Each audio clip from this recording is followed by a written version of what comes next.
Dear students, a happy welcome to our algebra class today. So today also we are continuing the same session, section 2.11, another counting principle. So today we are going to start our session with the definition of center of a group G. Definition of center of a group G. It is denoted by the letter capital Z. Capital Z of G னு சொல்லுவாங்க இல்லனா capital Z னு சொல்லுவாங்க. Set of all elements A in G such that Ax is equal to Xa for all x belongs to G. And already we know the definition of N of A, normalizer of A in G. Set of all x belongs to G such that Xa is equal to Ax. So in the definition எல்லாம் நமக்கு தெரியும். இத ரெண்டையும் connect பண்ணி now we are going to prove one lemma. A belongs to Z if and only if N of A is equal to G. First part is we want to show A belongs to capital Z if and only if A belongs to capital Z if and only if N of A is equal to G. Right? இதை நம்ம prove பண்ண போறோம். First இங்க Z னா என்ன மீனிங்னா இந்த Z of G தான். Right? Capital Z னு போடுவாங்க Z of G னு போடுவாங்க எல்லாமே சென்டர். So இத அஸ்யூம் பண்ணிப்போம். Let us prove N of A is equal to G. Assume A belongs to Z. Okay? சரி A belongs to Z இல்லனா Z of G. A belongs to Z of G னா நமக்கு என்ன condition கிடைக்கும்? Ax is equal to Xa for all x belongs to G. Right? So நம்ம assume பண்ணாதபடி நமக்கு இந்த condition கிடைக்கும். Now what you want to prove? N of A is equal to G னோட கண்டிஷனை prove பண்ணணும். In the earlier one of the lemma we have proved N of A is a subgroup of G. We have proved N of A is a subgroup of G. என்ன சொல்லிக்கலாம்? N of A subset of ஒரு side வந்தாச்சு. N of A is a subgroup of G ஆனதுனால ஒரு side வந்தாச்சு. Next what do you want to prove? G subset of N of A. இதெல்லாம் prove பண்ணலாம். So let us take one element in G and we shall prove the same element belongs to N of A. So let me take x belongs to G. எடுத்தாச்சு. இனி என்ன prove பண்ணணும்? x belongs to N of A னு prove பண்ணணும். நம்ம assumption என்னன்னு பாருங்க. A belongs to Z. அப்ப assumption படி நமக்கு என்ன கிடைக்கும் பாருங்க. Ax is equal to Xa for all x belongs to G. குரூப்ல உள்ள எல்லா எலிமெண்ட்ஸ்க்கும் நீங்க என்ன சொல்லலாம்? Ax is equal to Xa னு சொல்லலாம். இத நம்ம அஸ்யூம் பண்ணி வச்சிருக்கோம். Now we have taken one element x in the group G. அப்ப எல்லா எலிமெண்ட்ஸ்க்கும் இந்த கண்டிஷன் ட்ரூவா இருக்கும். அப்ப நம்ம என்ன சொல்லலாம்? Ax is equal to Xa for all x belongs to G. அது x ஆ இருந்தாலும் சரிதான், x1 ஆ இருந்தாலும் சரிதான், x2 ஆ இருந்தாலும் சரிதான். என்ன சொல்லலாம்? Ax1 is equal to x1a, Ax2 is equal to x2a எல்லா எலிமெண்ட்ஸ்க்கும் சொல்லலாம். சோ நம்மளுடைய அசம்ப்ஷன்ல இருந்து நமக்கு இது கிடைச்சிருச்சு. இனி இந்த சைட மட்டும் மாத்தி போட்டுப்போம். That implies Xa is equal to Ax for all x belongs to G. Now look at the definition of N of A. Set of all x such that x is equal to Ax. X is equal to Ax என்றதுனா x எங்க இருக்கும்? N of A ல இருக்கும். இங்க பாருங்க x is equal to Ax இருக்கு. அப்ப x எங்க இருக்கும்? X belongs to N of A. Right? Initially we have taken x belongs to G and now we have proved x belongs to N of A. அப்ப நம்ம என்ன சொல்லிரலாம்? G subset of N of A. And already we have N of A subset of G. Combining these two things, we can say N of A is equal to G. இதை நம்ம prove பண்ணிட்டோம். Right? So first part of the lemma we have completed. And in இந்த lemmaல ஒரு சின்ன ஒரு part கூட இருக்கு. A belongs to Z அப்படினா center if and only if order of N of A is equal to order of G. So அது வேற எதுவும் prove பண்ண வேண்டாம். ஃபர்ஸ்ட்ல இருந்து எழுதிட்டாங்க. நம்ம ஃபர்ஸ்ட் பார்ட் என்னது? A belongs to Z if and only if N of A is equal to G. இதான் first part. Right? So second part என்ன prove பண்ணணும்? A belongs to Z if and only if order of N of A is equal to order of G. Okay. Let us take A belongs to Z if and only if நம்ம first part படி நமக்கு என்ன கிடைக்கும்? N of A is equal to G. That is if and only if ரெண்டுக்கு order எடுத்தாலும் same ஆகும். Order of N of A is equal to order of G. Group ரெண்டு சேமா இருக்கு. அப்ப ஆர்டர் எடுத்தாலே எப்படி இருக்கும்? சேமா இருக்கும். Order of N of A is equal to order of hence our sublemma. Right? சரி important lemma. A belongs to the center if and only if N of A is equal to G. G finite ஆகிடுச்சுன்னா A belongs to the center if and only if order of N of A is equal to order of G. Okay. Next one. So last class we have seen or we have studied the class equation. அப்ப அந்த class equation நம்ம கொஞ்சம் பிரிச்சு கொஞ்சம் டிஃபரண்டா கூட எழுதலாம். So let me write the class equation. Last class we have seen the class equation. Order of G is equal to sigma order of G by order of n of a. So this is our class equation, right? Okay. So the class equation இன்னும் கொஞ்சம் டிஃபரண்டா எழுதலாம். That is order of G is equal to ரெண்டு தான் நான் separate பண்ணி எழுத போறேன். Sigma A belongs to Z order of G by order of n of a plus sigma A not in Z order of G by order of n of a.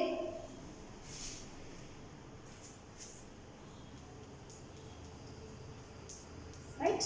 Z is the center, right? Z is the center. Okay. You know the class equation. So now we are rewriting our class equation. Class equation A வந்து சென்டர்ல இருந்தா எப்படி இருக்கும்? A center of G ல இல்லாம இருந்தா எப்படி இருக்கும்? Which is equal to sigma A belongs to Z. இப்பதான் நம்ம ஒரு லெமா என்ன படிச்சோம்? A belongs to Z if and only if order of n of a is equal to order of G. G finite ஆ இருந்தா A belongs to Z if and only if order of G is equal to order of n of a. Order of G யும் order of n of a same ஆ இருக்கும். அப்ப order of G by order of G போட்டுக்கலாம் plus இந்த அப்படியே sigma A is இதை cancel பண்ணும்போது என்ன வரும்? Sigma A belongs to Z 1 plus sigma A not in Z order of G by order of n of a. And summation over Z அப்படின்னு போடும்போது இத order of Z of G அப்படின்னு சொல்றோம். Order of Z of G plus sigma A not in Z order of G by order of n of a. Right? So this is the new class equation. Already existing class equation கொஞ்சம் change பண்ணி இந்த மாதிரி எழுதலாம். இந்த value எப்படி calculate பண்றதுன்னு நான் உங்களுக்கு சொல்லி கொடுக்கிறேன். So order of G is equal to order of Z of G, order of center of G plus sigma A not in the center order of G by order of n of a. So அதுல நம்ம அந்த value மட்டும் calculate பண்றது எப்படி பார்ப்போம். Suppose we are taking Z of G as some A1, A2, A3 etc. AN ன்னு right? அப்ப order of Z of G என்ன வரும்? எவ்வளவு நம்பர் ஆஃப் எலிமெண்ட்ஸ் இருக்கு? n elements. So அப்ப ஒண்ணுக்கு இங்க இது சம்மேஷனா கண்டுபிடிப்போம். order of G by order of n of a. order of G by order of n of a1 வருது. அதுக்கு வேல்யூ என்னது? 1 வரும். ரைட்? சோ ஒவ்வொரு எலிமெண்ட்டுக்கும் வேல்யூ என்னது? 1. ஏனா order of G is equal to order of n of a same ஆகும். அதே மாதிரி அடுத்தது கழுதுங்க. order of G by order of n of a2 அதுக்கு வேல்யூ என்ன இருக்கும்? 1. அப்புறம் order of G by n of order of n of a3 1 etc. order of G by order of n of an அதுக்கு value என்னதான்? 1. அப்ப எல்லாத்துக்கும் summation எடுங்க, எல்லாத்தையும் ஆட் பண்ணுங்க. அப்ப order of G by order of n of a1 plus order of G by order of n of a2 plus etc. plus order of G by order of n of an எடுங்க. எல்லாத்துக்கும் value என்ன வரும்? 1 plus 1 plus so I am writing here which is equal to 1 plus 1 plus எவ்வளவு number of times? n times which is equal to n. என்னடா என்னது? order of Z of G. Right? So that order of Z of G வந்து n ன்னு முதல்ல எழுதி இருக்கும். ஒவ்வொரு எலிமெண்ட்டுக்கும் order of G by order of n of a கண்டுபிடிக்கும்போது 1. அப்ப 1 plus 1 plus 1 plus அப்படினு போடும்போது n times 1 வரும். That is equal to n. That is equal to order of Z of G. இதான் summation. Right? Summation போட்டுறதும் இது. So அப்ப இந்த summation directly இந்த summationக்கு is A belongs to center ன்னு சொன்னா வேல்யூ வந்து நமக்கு என்ன வரும்? order of Z of G. Right? So இதை நீங்க புரிஞ்சுக்கோங்க. we know class equation நம்ம செப்பரேட் பண்ணி எழுதும்போது அதுக்கு வேல்யூ எப்படி வரும் அப்படிங்கறதை நீங்க அண்டர்ஸ்டாண்ட் பண்ணுங்க. Then we are going to see one or two applications applications of our theorem. We have studied in the last class. We have studied one theorem, theorem 2.11.1. So now we are going to see one or two applications of that theorem 2.11.1. So first application is theorem 2.11.2. If order of g is equal to p power n, order of g is equal to p power n, where p is a prime number, then z of g not equal to singleton e.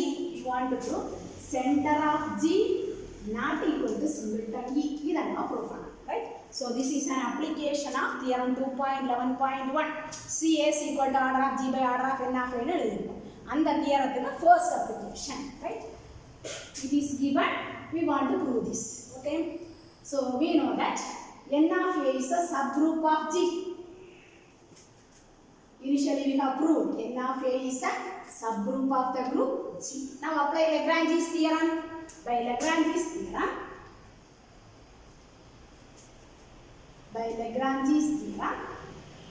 what do you have? N of a divides order of n of a divides order of G. That implies order of n of a divides p power n, right? So we can take, so let me take order of n of a as p power n suffix a, p power n a அப்படினு நான் எடுக்கிறேன். So அப்படி எடுத்தாச்சுன்னா இதில் நீங்கள் போடும்போது நமக்கு என்ன கிடைக்கும்? p power n a divides p power n. சரிதானே? order of n of a divides p power n. அது நமக்கு தெரியும். இதுக்கு நான் இப்படி ஒரு வேல்யூ எடுத்தேன்னா இங்கே சப்ஸ்டிட்யூட் பண்ணுறேன். a divides b னா நம்பர் தியரியில் என்ன படிச்சிருப்பீங்க? Modulus of a less than or equal to modulus of b. அப்போ இங்கேயும் நம்ம என்ன சொல்லலாம்? p power n a less than or equal to p power. So from this we can say n a less than or equal to, right? Hence we can say, so integer என்கிறதுனால n a less than or equal to n a less than or equal to n.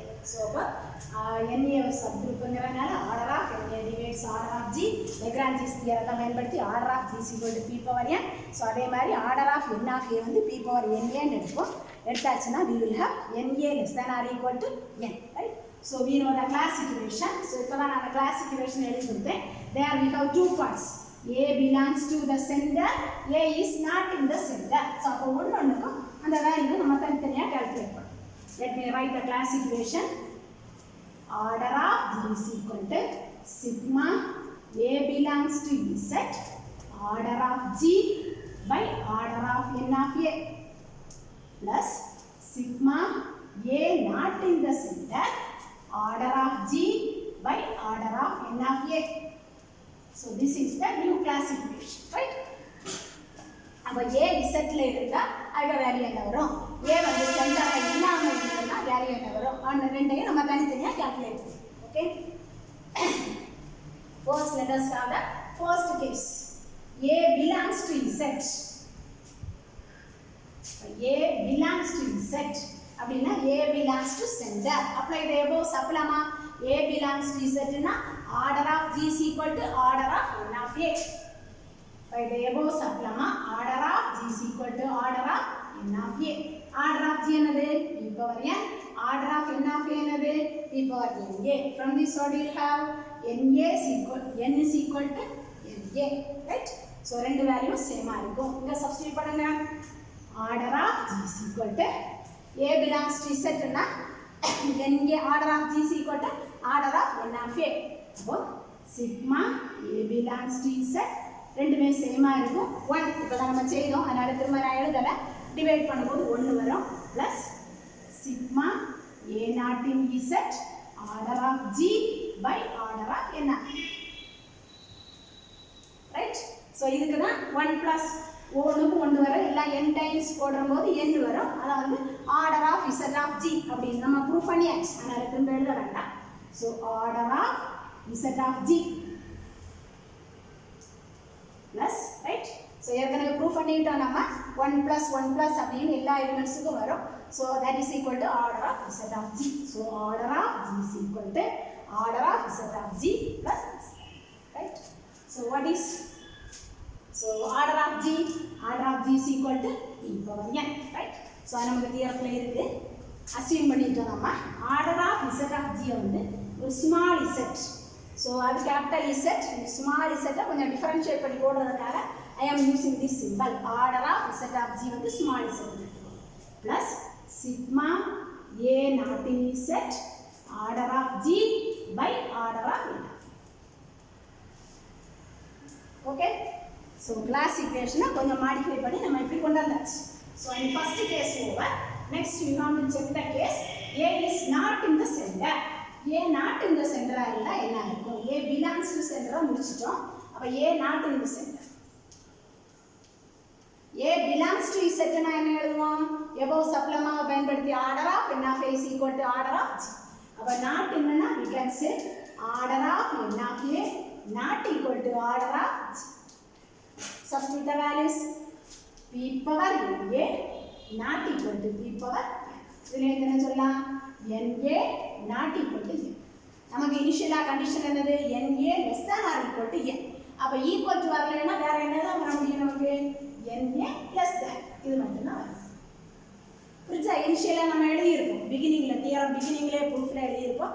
na less than or equal to n. less than ஆ இருக்கலாம் இல்லனா equal to இருக்கலாம். அப்ப not equal to வருது. அப்ப என்ன வரும்? less than. na less than. Okay? Now we can modify our class equation. Class equation modify பண்ணலாம் எப்படி எழுதலாம் பாருங்க. p power n is equal to small z plus sigma a naught in z. இதுக்கு கீழே நான் அதையும் போட்டுக்கோங்க. na less than n, right? na naught in z னா na less than n போட்டாச்சு. order of g by order of n of a. order of g என்னது? p power n. order of n of a என்னது? p power n. Again we can simplify this as p power n small z plus sigma na less than n. So simplify பண்ணுங்க. p power n minus na, right? simplify பண்ணியாச்சு. So இனி வந்து so ஒரு தடவை simplify பண்ணுவோம். So from this small z is equal to அதை மட்டும் வச்சுக்கோங்க. இதை இந்த பக்கம் கொண்டு வாங்க. p power n minus sigma na less than n p power n minus n, right? So class equation simplify பண்ணி இது வரைக்கும் நம்ம போட்டாச்சு. Okay, now clearly we know that p divides p power n, right? So a divides b னா number p ல நம்ம என்ன படிச்சிருக்கோம்? a divides b னா b is equal to a into c1. So அதே மாதிரி இப்போ நான் என்ன சொல்றேன்? p divides p power n. p divides p power n. இது சொல்லணும்னா we know that p power n எப்படி எழுதலாம்? p into p into p into p into etc. நிறைய p ஆட்ட எழுதலாம். p into p into etc. n times. So அப்ப அதில இருந்து நீங்க என்ன எழுதலாம்? p divides சரிமா? p power n is equal to p into something. p into something. So அப்ப p divides p power n. We know that. Also p divides p power n minus na. இதுவும் ட்ரூவா இருக்கும். இது எப்படி ட்ரூவா இருக்கும்னு பார்க்கலாம். p power n minus na which is equal to p power n into p power minus na. எழுதலாமா? p power n into this much. So இந்த p power n எப்படி எழுதலாம்? p into t into p into etc. p n times அப்படின்னு எழுதிக்கலாம். மீதி p power minus n, right? So இந்த பக்கம் என்ன இருக்கு? p power n minus n. அதில் இருந்து சிம்பிளிஃபை பண்ணி என்ன எழுதலாம் நீங்க? p divides p power n minus na எழுதலாமா? p power n minus na is equal to p into something. p power n minus na is equal to p into something. So this is true. So from this we can write p divides summation p power n minus na less than, right? So in the condition.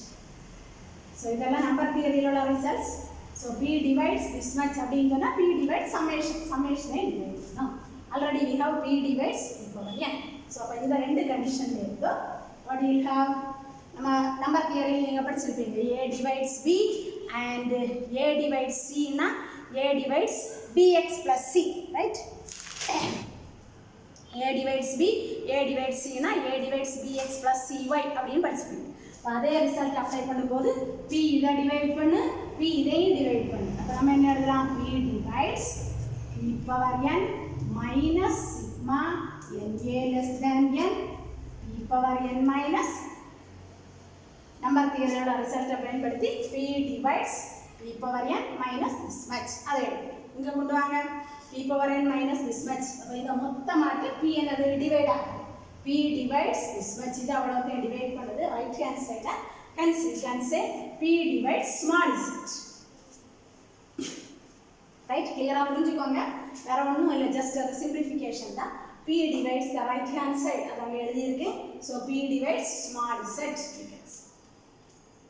Right? What is small z? p divides order of z of g.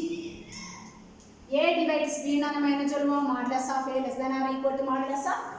அப்போ p less than or equal to order of z of g. இல்லைனா மாற்றி போட்டுக்கோங்க. order of z of g greater than or equal to, right? order of z of g greater than or equal to p. What is p? p is a prime number. So உங்கள்கிட்ட இந்த புக்கை பொறுத்த மட்டும் author வந்து prime நம்பர்ஸை 2ல இருந்து start பண்ணி தான் கவுண்ட் பண்ணுறாரு. அவர் 1 எடுக்க. அப்போ அவரை பொறுத்த மட்டும் ப்ரைம் நம்பர்ஸ் 2, 3, 5, 7 எக்ஸெட்ரா. அப்போ இங்கே நமக்கு என்ன கிடைச்சிருக்கு? Order of Z of G greater than or equal to P. அப்போ பிக்கு முதல் வேல்யூவே என்ன தான்? 2. அப்போ நம்ம என்ன சொல்லிக்கலாம்? Order of Z of G greater than or equal to 2. 2ஆக இருக்கலாம், இல்லைனா 2 விட கிரேட்டர் நம்பர். அதுக்கு கீழே வருமா? வரவே வராது. So we can say order of z of g greater than, புரிஞ்சுக்கோங்க, prime numbers 2ல இருந்து ஸ்டார்ட் பண்ணோம், greater than or equal to p. அப்ப equal to greater than or equal to 2 வரலாம், 3 வரலாம், 4 வரலாம். அப்ப greater than or equal to 2, equal to 2 வேணாலும் வரலாம். ஆனா greater than 1, right? So 2 க்கு கீழ உள்ளது வராது. So we can say greater than 1. Now clearly e belongs to z of g. e னா என்னது? ஐடென்டிட்டி. குரூப்ல உள்ள ஐடென்டிட்டி எலிமெண்ட் கட்டாயம் சென்டர்ல இருக்கும், ரைட்? அப்ப சென்டர்ல அது இருக்குது. அப்ப அது ஒரு எலிமெண்ட் ஆச்சு. இங்க நம்ம என்ன சொல்றோம்? Order of z of g greater than 1. ஒன்னு மட்டும் இல்ல, அதை விட கூடுதலா வேற இருக்கு. Hence we can say z of g is not equal to singleton e. Order of z of g greater than 1.